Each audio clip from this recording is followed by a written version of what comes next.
સુરતમાં ગેરકાયદેસર બનાવેલા ચીંદીના ગોડાઉનમાં આગ લાગવાની ઘટના ઘટી છે, જેમાં સુરતના એકલેરા ચોકડી નજીક આજે ચીંદીનું ગોડાઉન બનાવવામાં આવેલું છે, તેમાં મોડી રાત્રે આગ લાગી હતી। દૂર દૂર સુધી આગના ગોટે ગોટા દેખાયા હતા। ફાયર બ્રિગેડની ટીમે ભારે જહેમતે આગને કાબૂમાં લઈ લીધી છે। તો એકલેરા ચોકડી પાસે આ ગોડાઉન આવેલું છે કે જ્યાં ભીષણ આગ લાગી।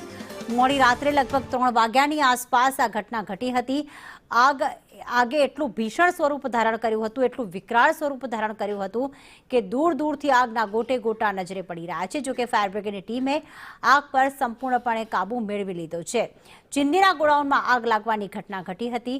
ઘટનાની જાણ થતાં જ ભેસ્તાન અને ડિંડોલી સહિતની જે ફાયર બ્રિગેડની ગાડીઓ છે તે ઘટના સ્થળે દોડી આવી હતી અને આગ મોટા પ્રમાણમાં લાગી હતી, તેને બુઝાવવામાં ભારે જહેમત કરવામાં આવી।